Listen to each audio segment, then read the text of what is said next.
سیرت رسول عربی صلی اللہ علیہ وسلم کو ہم سماعت کر رہے ہیں، اور فتح مکہ کے واقعات کو ہم سن رہے ہیں کہ جب رسول اللہ صلی اللہ علیہ وسلم نے حدیبیہ کے موقع پر کافروں سے صلح کر لی تھی، اور اس کے اندر یہ شق رکھی تھی کہ آپس میں ہم جنگ و جدال نہیں کریں گے، اور ساتھ یہ بھی شرط تھی کہ جو قبیلے ہمارے ساتھ ملنا چاہتے ہیں تم انہیں پریشان نہیں کرو گے، اور جو تمہارے ساتھ ہوں گے ہم ان کو تنگ نہیں کریں گے۔ لیکن کافروں کے ساتھ جن قبیلوں نے صلح کی اور ان کا ساتھ دیا، ان کے قبیلے والوں نے رسول اللہ صلی اللہ علیہ وسلم کے موحد قبیلے کو مارا بھی، ان کا خون بھی بہایا، اور مکۃ المکرمہ کے حرم پاک کے مبارک سرزمین کا بھی احترام انہوں نے نہ کیا، بلکہ انہوں نے حرم کعبہ اور مطاف کے اندر بھی ان کے لوگوں کا خون بہا دیا۔ وہ دوڑ کر رسول اللہ کے دربار میں پہنچتے ہیں اور حضور سے اپنی اس پریشانی کا حل تلاش کرتے ہیں، اور کہتے ہیں کہ یا رسول اللہ، آپ ہمارے ساتھ لشکر کو بھیج دیں تاکہ ہم ان کے پاس جا کر اپنے خون کا بدلہ لے سکیں۔ رسول اللہ صلی اللہ علیہ وسلم چونکہ معاہدہ کر چکے تھے، آپ صادق بھی ہیں، وعدے کو پورا کرنے والے بھی ہیں، سچے بھی ہیں، امین بھی ہیں، امانت دار بھی ہیں، تو اس لیے میرے محبوب علیہ الصلاۃ والسلام نے مناسب یہ سمجھا کہ ان کے پاس اپنا ایک قاصد بھیجا جائے 3 شرطوں کے ساتھ، کہ یا تو بنو خزاعہ کے مقتولوں کا خون بہا دے دو، یا پھر قریش کے قبیلے والے بنو بکر کے جن لوگوں نے دوسرے قبیلے کے لوگوں کو مارا ان لوگوں سے علیحدگی کا اعلان کر دیں، یا پھر یہ کہہ دیں کہ ہم نے جو آج سے 1.5 سال قبل حدیبیہ کے موقع پر صلح کی تھی اس صلح سے ہمارا کوئی تعلق نہیں ہے۔ جب یہ قاصد رسول اللہ کے دربار سے نکل کر کافروں کے پاس پہنچا تو ایک شخص اتنا جوش میں تھا کہ اس نے کافروں کی طرف سے نمائندہ کرتے ہوئے، جس کا نام قرطہ بن عبد عمر تھا، اس نے فوراً کہہ دیا کہ ہم تمہاری پہلی دونوں شرطوں کو نہیں مانتے، بلکہ ہم یہ کہتے ہیں کہ اب تمہارے اور ہمارے درمیان کوئی معاہدہ نہیں ہے۔ وہ قاصد وہاں سے چلا گیا تو پھر کافروں کو بڑی شرمندگی ہوئی اور وہ کہنے لگے کہ یہ ہم سے فیصلہ غلط ہو گیا۔ اپنے اس جواب پر بڑے ندامت کے ساتھ وہ ایک دوسرے کو کوسنے لگے۔ پھر بالآخر انہوں نے یہ فیصلہ کیا کہ ہم اپنے سردار ابو سفیان کے پاس جاتے ہیں اور اس کے سامنے اس مسئلے کو ڈسکس کرتے ہیں کہ وہ ہمارے اس مسئلے کا کوئی حل نکالے۔ حضرت ابو سفیان چونکہ ابھی ایمان نہ لائے تھے، مکۃ المکرمہ کی زندگی گزار رہے تھے، کافروں کے سردار تھے، اور انہی کچھ ہی ہفتوں کے بعد اللہ تعالیٰ نے آپ کو حضور کے صدقے سے ایمان کا عظیم سمجھیے کہ انعام اور اکرام سے مالا مال کیا، اسلام کی نعمت عطا فرمائی۔ تو حضرت ابو سفیان رضی اللہ تعالیٰ عنہ چونکہ اس وقت ایمان نہ لائے تھے، جب یہ بات سنی تو بڑے رنجیدہ ہو گئے اور کہنے لگے کہ آج تک تو محمد الرسول اللہ نے کوئی وعدے کا خلاف نہیں کیا، اب ہماری طرف سے پہل ہوئی ہے، اب مکۃ المکرمہ پر وہ حملہ کریں گے اور ہمیں اپنا غلام بنا لیں گے۔ لیکن پھر ساتھ میں یہ کہنے لگا کہ میری بیوی نے آج مجھے ایک خواب بتایا ہے، کہ میری بیوی نے خواب دیکھا ہے کہ مقام ہجون سے لے کر مقام خندما تک کوئی علاقہ ہوگا، وہاں سے دوسرے علاقے کی بہت بڑی سطح تھی، کلومیٹر کافی تھے، کہا وہاں سے وہاں تک دیکھا میری بیوی نے خواب میں کہ خون کی ندیاں بہہ رہی ہیں، تو کہا یہ خواب کی علامت اور تمہارا حضور کا اس وعدے کو توڑ دینا، یہ دونوں بہت بڑے ندامت والے معاملات ہیں، اور اس سے میں آگے کے معاملات بڑے سنگین دیکھ رہا ہوں۔ اس نے یہ فیصلہ کیا کہ میں مدینے جاتا ہوں اور وہاں جا کر میں کوئی صلح کی بات پیش کرتا ہوں۔ چنانچہ حضرت ابو سفیان رضی اللہ تعالیٰ عنہ مدینے تشریف لے آئے، اور سب سے پہلے آپ اپنی بیٹی حضرت ام المؤمنین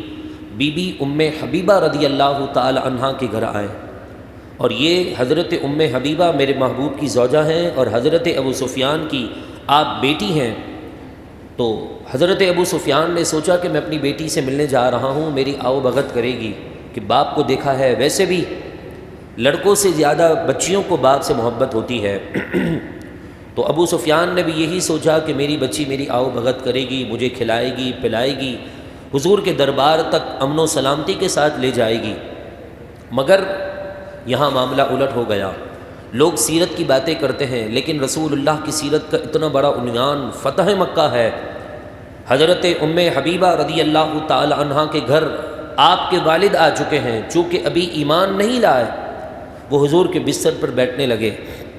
اسلام تو یہی ہے، ہم اپنے مطلب کے اعتبار سے اسلام کو سمجھیں گے تو پھر یا تو ہم بہک جائیں گے یا ہماری نسلیں بہک جائیں گی۔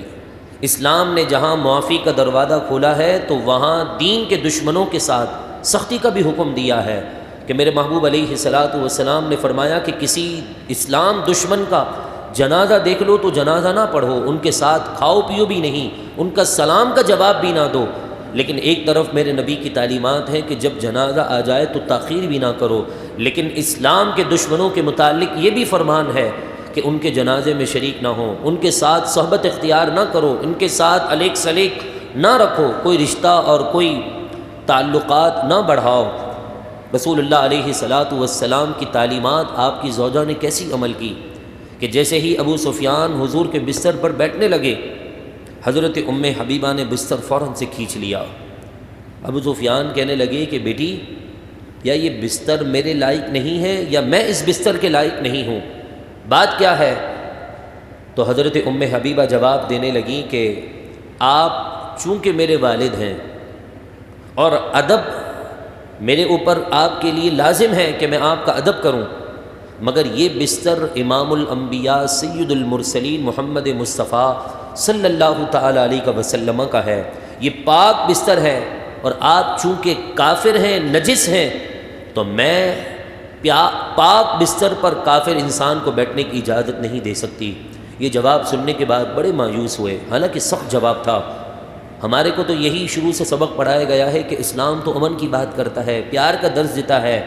اگر دیکھا جائے نا تو سب سے پہلے اسلام نے اگر جس کی بات کی ہے وہ بھی منفی میں کی ہے۔ اسلام کا پہلا اصول ہی منفی پر مشتمل ہے کہ جس کا پہلا صیغہ یہ ہے، پہلا جملہ یہ ہے لا الہ الا اللہ، کہ عربی سے واقف لوگ اس بات کو جانتے ہیں کہ لا کا معنی ہوتا ہے نہیں۔ منفی کی بات کی ہے کہ خدا کے سوا کوئی معبود نہیں ہے،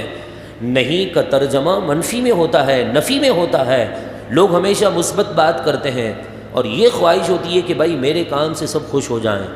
اسلام کا پہلا صیغہ، پہلا جملہ یہ بتا رہا ہے کہ آپ اگر اس سوچ پر چل رہے ہیں کہ آپ سے سب خوش ہو جائیں تو یا تو آپ کو منافق ہونا پڑے گا یا پھر یہودیوں کا دوست ہونا پڑے گا۔ آپ سچے مسلمان ہیں تو آپ سے سارے انسان خوش نہیں ہو سکتے۔ اگر سارے انسان کسی سے خوش ہوتے تو سب سے بڑھ کر محمد الرسول اللہ صلی اللہ علیہ وسلم سے خوش ہوتے کہ ان کے اخلاق سب سے پیارے، ان کا کردار سب سے پیارا، ان کی صورت سب سے پیاری، ان کی سیرت دنیا کے سارے انسانوں سے بہتر اور پیاری ہے۔ اس کے متعلق تو قرآن نے کہا یہ اسوہ حسنہ ہے، لیکن ام حبیبہ کے عمل نے بتا دیا کہ کافروں کو رسول اللہ کے پیارے مقدس بستر پر بیٹھنے کی اجازت نہ دی۔ مایوس ہو کر وہاں سے چلے گئے، رسول اللہ کے دربار میں آئے اور پھر وہاں پر بھی کوئی بات نہ بنی۔ وہاں سے اٹھ کر حضرت ابو بکر اور پھر حضرت عمر کے دربار میں آئے، وہاں بھی کوئی بات نہ بنی۔ ہر ایک سے یہی کہتے کہ ہم سے غلطی ہو گئی ہے، اس معاہدے کو واپس جو ہے نئے سرے سے کرنا چاہتے ہیں انہی شقوں پر، لیکن ہمیں معافی دے دو۔ کسی نے کوئی جواب نہ دیا کیونکہ مرضی اور منشا میرے رب کی کچھ اور تھی۔ حضرت ابو سفیان وہاں سے اٹھ کر حضرت علی رضی اللہ تعالیٰ عنہ کے پاس آتے ہیں اور ان سے کہتے ہیں کہ دیکھو تم تو قریشی ہو اور حضور کے خاندان سے تعلق رکھتے ہو، تمہارے گھر میں تو حضور کی پیاری شہزادی ہیں، بیٹی ہیں، اور یہ چھوٹے چھوٹے ننھے بچے، ان سے تو تمہارے پیارے نبی بہت محبت کرتے ہیں، ان کو آگے بڑھا کر کہہ دو کہ یہ جو ہے وہ ہمارے درمیان صلح کی بات کر لیں۔ حضرت علی نے کتنا کڑاکے دار اور پیارا جواب دیا اور کہا کہ جس دربار میں تم گئے تھے وہاں بات نہ بنی تو اب کسی کے دربار میں جا کر بات نہیں بن سکتی ہے، کیونکہ حضور کے در سے ہو کر آئے ہو، وہاں بات نہ بنی تو پھر ابو بکر بھی کچھ نہیں کر سکتے، عمر بھی کچھ نہیں کر سکتے، عثمان بھی کچھ نہیں کر سکتے، میں بھی کچھ نہیں کر سکتا، فاطمہ بھی کچھ نہیں کر سکتی۔ بڑے مایوس ہوئے۔ پھر آخری چانس انہوں نے ایک اور ٹیکنک آزمائی کہ کسی طرح یہ بات بن جائے۔ حضرت فاطمہ الزہرا رضی اللہ تعالی عنہا سے پردے میں بات کرنے لگے کہ آپ تو نبی مکرم صلی اللہ علیہ وسلم کی شہزادی ہیں، محمد کی شہزادی ہیں، آپ سے بڑا پیار کرتے ہیں، آپ ہماری سفارش کر دیں۔ انہوں نے کہا کہ نہیں، جس میں میرے بابا جان کی رضا نہیں ہے وہ کام میں نہیں کر سکتی۔ پھر امام حسن جو ابھی 5 سال کے تھے ان کو آگے کیا کہ بیٹا اپنے نانا سے کہہ دو کہ کوئی بات سن لے ہماری، کوئی بیچ کی راہ نکال دیں۔ نانا جان کے اس لخت جگر نے بھی کیا پیارا جواب دیا، گویا اشارے میں کہہ دیا کہ نانا جو اس در سے گیا وہ پھر دنیا میں کہیں کبھی نہیں رہتا ہے۔ لہذا رسول اللہ صلی اللہ علیہ وسلم اور ان کے اصحاب اور اہل بیت سے مایوس ہو کر واپس پلٹنے لگے تو حضرت علی رضی اللہ تعالی عنہ نے انہیں کہا کہ دیکھو میں تمہیں ایک مشورہ دے سکتا ہوں، اس کا رزلٹ اچھا آئے یہ میں گارنٹی نہیں لے سکتا۔ رسول اللہ صلی اللہ علیہ وسلم وعدے کے بڑے پکے ہیں اور وعدہ تم نے توڑا ہے، ابھی حضور کی طرف سے کوئی اشارہ نہیں ملا کہ وعدہ تم سے جو کیا تھا حدیبیہ کے مقام پر وہ ختم ہوا کہ نہیں ہوا۔ تم ایک کام کرو، مسجد نبوی میں جاؤ، وہاں اعلان کر دو کہ ہم اس وعدے کی تجدید کرتے ہیں، اس وعدے کو نئے طریقے سے لے کر آتے ہیں، اور اتنا کہنے کے بعد تم چلے جانا۔ حضرت ابو سفیان چونکہ ابھی ایمان نہ لائے تھے، کافروں کی طرف سے قاصد بن کر ان کے سردار بھی ہیں، کافروں کے بڑے ایک اعلیٰ منصب پر انسان فائز بھی ہیں، تو آپ نے وہاں پر جانے کے بعد اعلان کیا اور اس کے بعد مکے چلے گئے۔ مکہ پہنچنے کے بعد انہوں نے کہا کہ جی بتاؤ کیا بات ہے، کیا بات ہوئی تمہاری؟ تو کہا کہ میں حضور کے دربار پر بھی گیا، حضور کے پاس بھی گیا، ان کی خدمت میں بھی گیا، ابو بکر، عمر، پھر علی، پھر فاطمہ، پھر حسن، کسی کی طرف سے کوئی جواب نہ ملا۔ بالآخر علی نے مجھے ایک مشورہ دیا، میں نے اس پر عمل کیا۔ تو لوگوں نے کہا کہ وہ مشورہ کیا تھا؟ کہا وہ مشورہ یہ تھا کہ مسجد نبوی کے دروازے پر میں کھڑا ہو گیا، اور دروازے پر کھڑے ہونے کے بعد میں نے اس عہد اور اس وعدے کی تجدید کا اعلان کیا۔ تو کہا پھر حضور نے کوئی جواب دیا؟ صحابہ میں سے کسی نے کچھ کہا؟ حضور کے جان نثار غلاموں میں سے کسی نے کوئی یس یا نو، ہاں یا نا کا جواب دیا؟ تو حضرت ابو سفیان کے اس جواب پر، یعنی اس سوال پر سب کے سب حیران تھے کہ کہا کہ نہیں مجھے کسی نے کوئی جواب نہ دیا۔ تو کہا یہ تو کوئی بات ہی نہ ہوئی، تمہارے کو ہم نے اپنے خرچے پر بھیجا بھی، پھر بھی کوئی فائدہ حاصل نہ ہوا۔ ادھر رسول اللہ صلی اللہ علیہ وسلم نے جنگ کا اعلان کر دیا اور کہا کہ ہم چھپ کر مکہ المکرمہ کی طرف بڑھیں گے، لیکن یہ بات کسی کو نہ بتائیے۔ حضرت عائشہ رضی اللہ تعالی عنہا سے کہہ دیا کہ اے عائشہ اب تم جو ہے جنگ کی تیاری شروع کر دو۔ حضرت بی بی عائشہ رضی اللہ تعالی عنہا نے جنگی سامان نکالنا شروع کر دیا۔ صحابہ کرام علیہم رضوان کو بھی فردن فردن کہہ دیا گیا کہ جنگی لباس تیار کر لو، ہتھیار وغیرہ تیار کر لو، بس ہم نے چلنا ہے۔ کہاں چلنا ہے، کس طرف کا ارادہ ہے، کسی کو کچھ معلوم نہ تھا۔ صدیق اکبر پہچان گئے کہ کسی کو علم ہو کہ نہ ہو لیکن عائشہ کو ضرور پتہ ہوگا۔ آپ اپنی بیٹی حضرت عائشہ کے دربار یعنی خدمت میں آتے ہیں، اپنی بیٹی کے گھر پر آ کر کہتے ہیں کہ بیٹی ذرا یہ بتاؤ حضور کیا کہنا چاہ رہے ہیں، حضور کس طرف جانے کا ارادہ رکھتے ہیں؟